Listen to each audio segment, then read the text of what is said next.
Andrea, so you're saying your project you built at uni is going to change marketing forever? For the first time ever, we're enabling brands to make ads in real time. So here's an example. Let's say I'm our marketing team. Right now, I would have a shirt and then I would go on Google Ads, buy some ads for this shirt.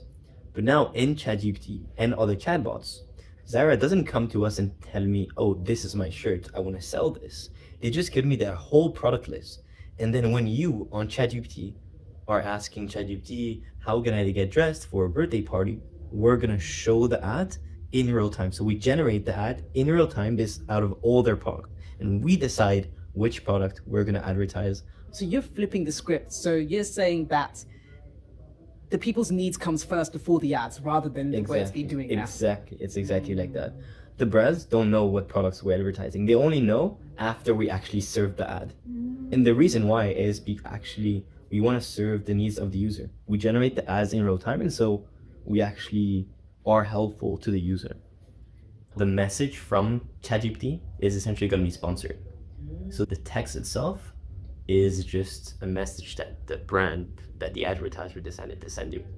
So I'm thinking as a consumer, I'm like, do I want to see more ads? Like ChatGPT I like because I feel that it's not trying to sell me everything. Everything in this life is trying to sell, and I just want ChatGPT to just be a companion to give me advice. I don't want loads of irrelevant ads. Yeah, the point is really not for ChatGPT to show you ads, right? It's that this is technology that's amazing, and it's also expensive to run. And advertising is a transaction where you're willing to give your attention in exchange for using a product for free. And so it's not about seeing the ad itself, it's more about, okay, I'm fine using this for free, and then in exchange, I'll see ads, right? At the same time, you can just pay for them, and I'm gonna see ads. So if you pay a certain thing, you can get rid of ads. Of course, yeah. But if your ads are tailored and specific, why would I ever want to get rid of them? So are you admitting that perhaps advertising is just there's a wrong time to do it? For sure. We don't show ads all the time to anyone. We decide when we're going to show an ad to whom. We really don't want to be annoying. And so we decide when's the right time and when you would be open to see something.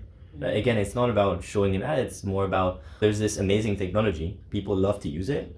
I'm a consumer, I want to use ChatGPT. I want to use it for free. The question is, I want to make coffee, what can I buy to make coffee? And then we're going to give you a coffee machine ad. Really that simple. Simple as that. As simple as that.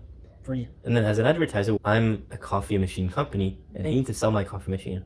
To who do I send it to? Someone that wants to make coffee at home. And so they'll advertise that. How would the advertisers know how many people are going to be searching for coffee? This is our job. So we have a lot of data that we collect about the users, about the conversations. Because we have a lot of data that we share with the advertisers, so they know everything about the user and the kind of questions that they ask, right? So if I'm going to show you an ad for shoes, you as a user, you're going to see this ad and you can actually talk to the ad for the first time right now. So I see this ad for shoes and I ask, oh, do you have the same shoes in red? Oh, how light are the shoes? And then me as a shoe company, I have this data. I know people ask, oh, do we have the same one in red? And then me as a shoe company, I can make the same one in red, or I can make them lighter, whatever. So you're also giving the data back to companies. Brilliant. This section of the podcast is called 0 to 6 months because people who watch our podcast are aspiring entrepreneurs and they want to know everything you did for the first 6 months to really get this company off the ground. The first 6 months are all about speed. It's a bit of execution. So come up with the idea, build a product, find some customers, sell it to them. And then what you really want to do in the early days is optimize for earning. So how can you fail as fast as possible? And so that means being in front of customers, building the product. The idea is always great. You always think you're a genius and you're going to be a billionaire with an amazing idea that nobody should know about. But actually, when you put it out in the world, that's when you get punched in the face. Yeah. And so you want to be out there and then do multiple jobs and get them out of the way. And how did you really get your idea to the real world? How did you do it a speedy way? It's hard to mobilize people to get things done, and you're still studying your UCL. Like, how do you even do that? Yeah, I'm graduating right now. My co-founder is dropping out of PhD. Wow. And my other co-founder quit her job at Google to work on Thrads, and it really depends on the business that you're in.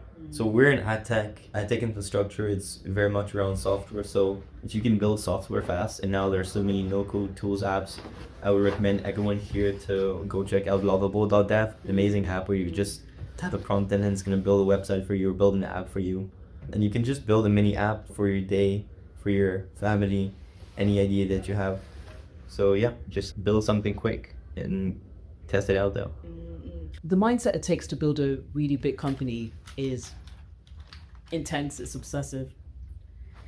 Where did that intensity come from? I think it's built throughout your life. I did lots of sports, competitive sports when I was growing up. I did lots of sailing, captained the Monaco national sailing team. We did 2 world championships, did the best result in Monaco's history. And so it's just training. And the discipline from training so much just builds a lot of the mindset. We would wake up super early, 5 a.m., run, like go swim in the cold sea. It's also about having very high ambitions and then always raising the ceiling of those ambitions. Those, I think, are very strong foundations. So take us to a day for you. How is that like? I actually really want to know how you sell. Outreaching, either cold outreach, either introduction through investors, to customers, like here we're Bold Capital, asking them, okay, can you introduce to some portfolio companies? That's a great way. Other founders, former employees. Yeah, just figure out a way. So you're not ashamed or you're not shy to ask people for what you want? We think that we have the best product in the world, and so Why am I ashamed of it? yeah, we're actually proud, right? We right now, Thrads is the single most performing ad format in the world. Our ads are 5 times more performing than Google ads. Really? And yeah, so we can deep into the technicals and why this is let's the get case. into it, yeah. Basically, our ads are 5 times better than Google ads because we have a lot more data. When you interact with the chatbots, your prompt is going to be much longer than on Google. And so when you write in a chatbot, your prompt is, you're gonna write your whole life in that prompt, and then this gets compounded over additional messages. So we have a lot more data, we have a lot more intent data, we have a lot more in semantic data. And so we infer from that and we generate much better ads. The second one is that we generate ads in real time. So right now, every marketer, every advertising team is gonna make an ad before. So I'm a marketer, I'm gonna make an image, I'm gonna make a text, and then I'm gonna push it to my ICP and customer profile and then pray that they're gonna buy the product. We reverse engineer that. We generate the ads in real time for every single conversation. But every single ad is made in real time. And so because we make the ads in real time for you specifically for that conversation, then it resonates a lot more with people like it, it's a lot more relevant to them, and then they perform much better. Brilliant. So selfishly, I want to do this for the Nova Boba podcast. So we currently have about 1,000 listens per episode, but we want to 50 times this by the end of this year. How could Thrads help us get there? With Thrads specifically, you can buy ads on chatbots and ChatGPT. But then beyond advertising and chatbots, as a company that wants to grow, as a podcast that wants to grow, you want to have a very diverse marketing mix, right? Chatbots are part of it. You need to have cater to your audiences and where are your users, where are your listeners. Well, they spend quite a bit of time on TikTok, right? And so you need to have a lot of content over there. Just speak to them in the ways that resonate with them the most. So you're speaking to young founders, okay, where are those young founders, right? A lot of them are on campus, and so what can you that's going to help them become better founders? Maybe it's partner with companies that help founders, right? The same thing that you did with EF. Maybe partner with Canva, right? And this is where all the young founders, I'm going to make my first pitch deck I'm going to do in Canva, right? And maybe get them some discounts that's going to do this for them. Brilliant. I'm going to play a quick game of Never Have I Ever. If you have done it, you drink. Okay. Okie dokie. Never have I used a sales tactic that I later regretted. Actually, I love to do things that conventionally would be regrettable, but actually I love to do these things, like crazy sales / marketing tactics. So one of the crazy things that I did recently is I found literally in the street, I found the delivery bags. The fruit bags, Yeah, the delivery bags. So I found one in the street. I took it back to mine. I cleaned it. Now I had a delivery bag. And so I could pretend to be a driver. And so what I did is I basically went to the offices of our biggest customers, like billion-dollar marketing agencies, and delivered free food to them. And I also made small leaflets where I basically put like an ad for us and then just gave it away to companies. And then inside of the pizza, then I would also put the flyer. And then I would just go to the office and say, hey, like your boss ordered a pizza. And then I just go deliver the free pizza. And now I got to speak with like very big marketing CEO. Oh my gosh, so there's nothing you regret. You're like, no, I'm here to do Yeah, what the I'm creator here to did do. better. The creator did better. Do you think that bullish mentality can work with everything? Do you get scared of affecting your brand or how people perceive you?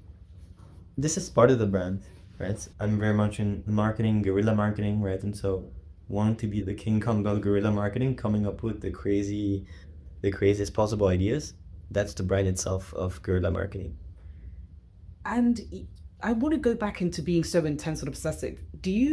What scared me about being a startup founder is that like people can't relate to this obsession.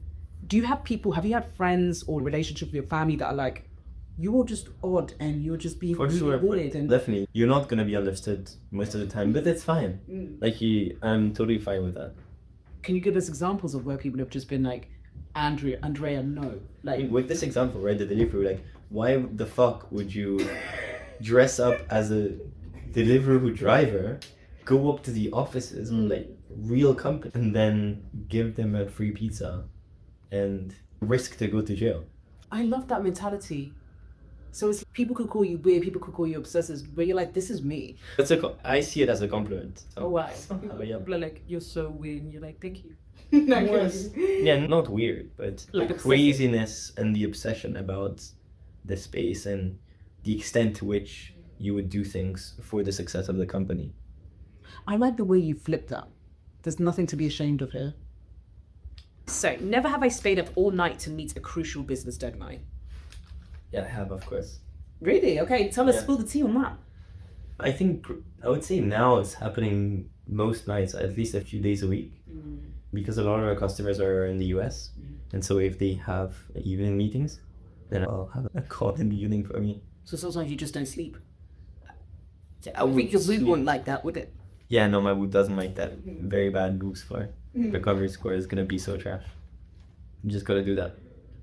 Alrighty, this is going to be marketing in the future of ads section. So, if I'm a CMO in 2025, what should I be doing differently today to stay relevant?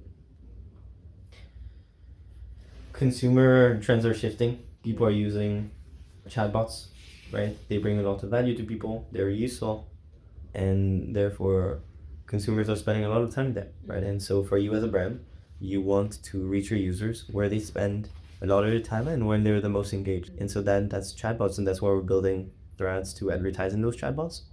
But beyond this environment, which is the fastest growing, the most engaging one, you definitely want to have a diversified marketing mix, right? So you don't only want to advertise in chatbots. And so TikTok is a very successful strategy. It really depends, right, of what you're doing. Snapchat ads are quite powerful, Pinterest ads as well, Reddit ads. I think that Google and Meta are probably the most overpriced ones. They're the most used, but they're too general, and then they don't allow you to have a very powerful ROAS, a return on investment as well. So just going with the standard, going with, oh, this is what works and I won't get fired for this, is actually experimentation is where you'll get the leverage, right? You'll get the leverage where you're not going against the standard path, and so trying things that actually people don't see the value, right? As a marketer, what you're trying to do is you're trying to buy underpriced attention. You're trying to punch above your weight class. And so how do you buy underpriced attention? Well, allocating your resources where people aren't seeing it yet, right? What sort of things are people not seeing yet? YouTube Shorts, I feel, are going to pop because there's a lot of fear, especially for influencers, that TikTok might be banned. Then a lot of them and the agencies behind the influencers, very few have a lot of control over them, especially the mid-level influencers. They're all managed by agencies, and so these agencies determine the kind of planning they have and the whole influencer strategy. And a lot of them are shifting towards YouTube because they have a lot more certainty about the lifetime of the content, right? And it's also very easy to shift the content from TikTok to YouTube Shorts. It's the same thing essentially. Yeah, the same thing essentially, but the platform is a lot more certain, whereas there's a lot more uncertainty on TikTok. And then if I'm a creator, maybe if I'm just on TikTok and I have a lot of followers on TikTok, but not a lot of followers on YouTube Shorts, on YouTube, then if TikTok gets killed, then I'm basically dead on YouTube. So I need to diversify myself as well. I need to invest more in YouTube. Brilliant, brilliant. And what's the biggest misconception about advertising in AI chatbots? I don't know that there is a misconception yet. Maybe a misconception that there are no ads yet, right? That those ads are going to come. But I feel that it's that they're annoying, right? And paradoxically, marketing has had a bad marketing. A lot of people hate ads, but they hate bad ads. Yeah. They hate ads, but they hate bad ads. And so what we're trying to do is actually improve that user ad experience, right? Show ads that bring value to you and don't extract value to you, but actually are helpful to you. Why do you think people hate ads? They're very intrusive. I feel that the scandals that happen around Facebook and Cambridge Analytica, people feel that a lot of their privacy has been given away at the price of those ads. And they're just really annoying. And that's caused by the form factor, right? The better ads that are not native to the experience, like they're just trying to distract you. And this shouldn't be the point of advertising. So I feel, that's why people really don't like ads, because they're not there for you. They're just there because they want to get something from you. Yeah. And now this section, we're going to go into the reality of running a startup. So are you ready to spill the tea? Let's do it. And not feel about the tea. So what are the personal sacrifices you've had to make to get this business off the ground? I wish I had some more juice and some more tea, but it's literally like just working all day long. So you don't get to do much, and then you don't get to go to any parties or any birthdays. What's been your biggest challenge running Thrads? It probably hasn't been one. I think there are loads on the tech side. What we're building is not easy, and so we had some challenges there. What we're doing is also quite new in the space, and so it's a lot about educating our customers, educating advertisers. A lot of them, some of them that are more senior don't even know much about chatbots. They might not even know about ChatGPT. Some of them don't even know that you can advertise in those chatbots, and that my job is a lot about educating them and telling them about the advantages and how this is so great for their businesses. When you say chatbots, you just mean advertising in ChatGPT, right? Other chatbots. This is definitely the biggest one, but then there are lots of other chatbots that are more verticalized. So an AI, a chatbot for mental health, an AI study assistant, an AI fitness coach, an AI cooking assistant, an AI travel agent that books your flight, that books your hotel. You're traveling to Mexico, I'm going to show you an ad for swimming shorts because you're swimming over there. What does the future look like for you? What's the next 5 years? Where do you hope for it to be? Right now we're focused on scaling the amount of reach that we have. So how many daily users, weekly users, monthly users we're reaching with our ads. That's primarily the focus, and then actually improving the product itself in terms of ad generation. So how good are the ads? How good it is received by the user? Do still people find it annoying? How can we make it less annoying? So then we can help brands connect in better ways with their consumers. Brilliant. And final question, do you have any advice for budding entrepreneurs? I know it seems cliche, but actually just do it. Build a product like today. Today, tonight. I really create some sense of stress and urgency, like to really do things as soon as possible now. Don't wait for tomorrow. Do it right now. Go on Lovable. Use some no-code tools. Do the product and just launch it and get people to use it and get people to pay you. And that's how you'll start your founder journey. Brilliant. So just do it. Fantastic. Thank you, Andrea. Yay.